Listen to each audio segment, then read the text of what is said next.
नमस्कार। आज हम कुंडली में एक और ग्रह के बारे में चर्चा कर रहे हैं कि आपने कई बार अपनी कुंडली में देखा होगा कि नवग्रह के अलावा भी कुछ ग्रह आपको दिखाई देते हैं। जैसे कि एक उन ग्रहों में से एक ग्रह है यूरेनस।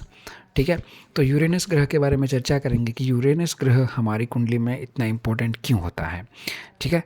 यूरेनस कुंडली जो है, माफ़ कीजिएगा, यूरेनस ग्रह जो, इसको हिंदी में हम अरुण ग्रह भी कहते हैं।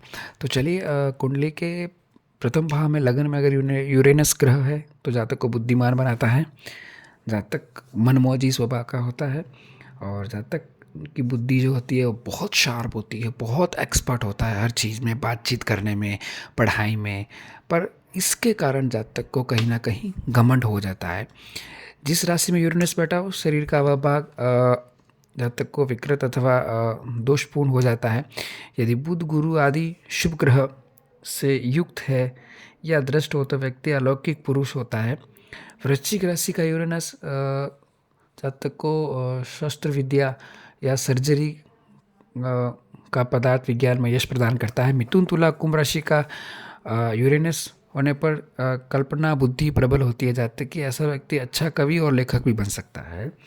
तो अब हम दूसरे स्थान के बारे में बात करें, सेकंड हाउस के बारे में बात करें। सेकंड हाउस में यूरेनस होने पर जातक को आकस्मिक धन प्राप्त होता है, अचानक से धन प्राप्त होता है। नाटक, सिनेमाघर में और कहानी लिखने में जातक बहुत एक्सपर्ट होता है। पिता के धन जातक को है वो कभी प्राप्त नहीं होता। स्वयं के द्वारा वो धन कमाने में रुचि रखता है। मिथुन तुला और कुंभ राशि का यूरेनस अधम धंधों से जातक को अच्छा यश और धन प्राप्त कराता है। थर्ड हाउस में अगर थर्ड हाउस में यहाँ पर आपके यूरेनस है तो जातक को नवीन शोध कार्य में सफलता प्राप्त कराता है। मिथुन तुला और कुंभ राशि का यह ग्रह बुद्धिमत्ता और स्मरण शक्ति जातक की तीव्र होती है। प्रवास से अधिक जातक के योग बनते हैं। भाई से जातक का बहुत अच्छा लगा होता है। यदि मंगल, शनि और चंद्र से युक्त हो तो जातक को अशुभ फलदायी होता है। जातक का जीवन कष्ट में होता है। अब हम बात करें फोर्थ हाउस में यूरेनस। तो फोर्थ हाउस में अगर यूरेनस है तो कहीं ना कहीं पारिवारिक संबंध में जातक के असंतोष पैदा होगा, और जातक जो है वो कहीं ना कहीं उसका जीवन सुखमय नहीं रहेगा, दुखमय जिएगा। जातक के पिता को बहुत सारे कष्ट भोगने पड़ सकते हैं। अगर फोर्थ हाउस में आपके है तो पत्नी से संबंधित संबंध हमेशा अच्छे नहीं रहेंगे, बिगड़ते रहेंगे। कर्क, वृश्चिक और मीन राशि में हो तो जातक खेती से धन कमा सकता है, और यही जातक के लिए अच्छा रहेगा। किंतु जातक में स्वभाव जो होता है, स्वार्थ भाव जो होता है वो बहुत ज़्यादा होता है। फिफ्थ हाउस में अगर बात करें तो फिफ्थ हाउस में जातक को बुद्धि मिलती है, बुद्धि प्रदान होता है। सट्टेबाजी, जुआ में और घुड़ दौड़ी में जातक बहुत ज़्यादा शौक रखता है। यदि शुभ ग्रह से युक्त हो तो जातक जुआ आदि से भी लाभ कमाता है, और अगर अशुभ ग्रह है तो जातक को कहीं ना कहीं जुए में हानि का सामना करना पड़ सकता है। कर्क, वृश्चिक और मीन राशि या मेष, सिंह और धनु राशि का में इन राशियों में अगर ये ग्रह है तो जातक को पढ़ाई में बाधा आती है। यदि स्त्री की जन्म कुंडली में पंचम भाव में मेष, सिंह और धनु राशि में अगर यह ग्रह है तो संतान का दुख महिलाओं को संतान संबंधी समस्या का सामना करना पड़ सकता है। संपत्ति का अभाव रहता है और मानसिक रूप से जातक कहीं ना कहीं परेशान रहता है। अब हम बात करें सिक्स्थ हाउस में, तो सिक्स्थ हाउस में यहाँ पर जो है यूरेनस शुभ नहीं माना जाता। जातक के नौकरी में हानि रहती है, चोरी का डर रहता है। जातक के मामा से, मौसी से बहुत ज़्यादा नुकसान उसको उठाना पड़ सकता है। उसके अनेक कार्य में बाधाएं आती है, और जातक जो कहीं ना कहीं मानसिक रूप से परेशान होता है। वायु रोग के कारण जातक के बहुत ज़्यादा तकलीफ रहती है, और कहीं ना कहीं वायु रोग के कारण जातक रोग का शिकार होता है। सेवन्थ हाउस में यूरेनस अगर है तो विवाह में ज़रूर विलम्ब करेगा। स्त्री जातक की सुंदर होगी, बुद्धिमान होगी। विवाह में विलम्ब ज़रूर होगा, लेकिन विवाह के बाद जातक को स्त्री सुख मिल सकता है। यहाँ पर अगर हम देखें कि यूरेनस ग्रह अगर वक्री है तो अशुभ दृष्टि उसके वैवाहिक जीवन में कहीं ना कहीं पड़ने से बाधा उत्पन्न हो सकती है। अब यहाँ पर बात करें कि हम एट्थ हाउस के बारे में बात करते हैं, तो एट्थ हाउस में अच्छा नहीं माना जाता। जातक को बहुत सारी प्रॉब्लम्स का सामना करना पड़ सकता है।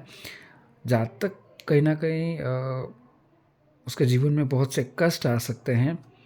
यदि 8वें घर में कर्क, वृश्चिक और मीन राशि हो तो जातक कहीं ना कहीं, जातक को जल से दूर रहना चाहिए, पानी से दूर रहना चाहिए, वहाँ पर उसको प्रॉब्लम हो सकती है। बुध शनि की अशुभ दृष्टि होने से जातक कहीं ना कहीं चक्कर आने की उसको ज़्यादा संभावना रहती है। यदि यहाँ पर यूरेनस शुभ ग्रह की दृष्टि में हो तो शुभ ग्रह मतलब मिथुन, तुला और कुंभ राशि पर स्थित हो तो जातक कहीं ना कहीं धर्मशास्त्र के बारे में बहुत ज़्यादा जानने वाला होता है, भगवान में तथा पूजा पाठ में बहुत ज़्यादा रुचि रखता है। गुरु की शुभ दृष्टि से जातक को आकस्मिक लाभ हो सकते हैं, जैसे लॉटरी से धन प्राप्त होना या कहीं से भी उसको धन मिल सकता है। नाइन्थ हाउस में अगर आपके कहीं ना कहीं यूरेनस है तो कहीं ना कहीं आपको अपने घर से दूर जाना होगा। घर से दूर जाकर अगर आप कोई बिजनेस करते, व्यवसाय करते हैं तो वहाँ पे आपको सफलता मिल सकती है। जातक शोध करता होगा, जातक की बुद्धि बहुत अच्छी होगी। जितना भी संकट आ जाए जातक के जीवन में, वो संकट से वो चिंता नहीं करेगा और उसको सफलता ज़रूर मिलेगी। और यहाँ पर अगर दशम भाव के बारे में बात करें, दशम भाव में जातक को नौकरी से लाभ मिल सकता है, धंधे से लाभ मिल सकता है और कभी कभी छोटी मोटी हानि भी उठानी पड़ सकती है।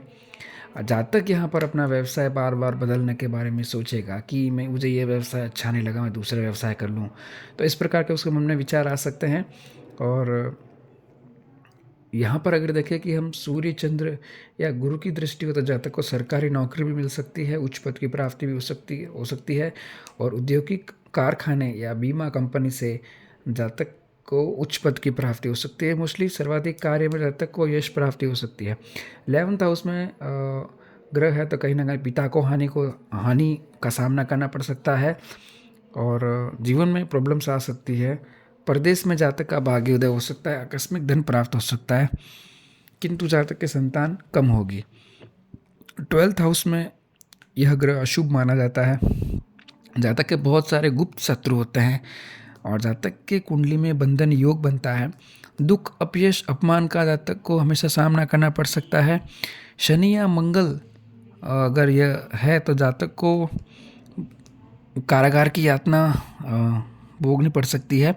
अशुभ स्थिति पर होने पर भी जातक कहीं ना कहीं बीमारी से परेशान रहता है। जुए और सट्टेबाजी में जातक को बहुत सारा लॉस होता है और व्यापार में जातक को बहुत सारा लॉस होने के कारण कह सकते हैं कि जातक दिवालिया भी हो जाता है।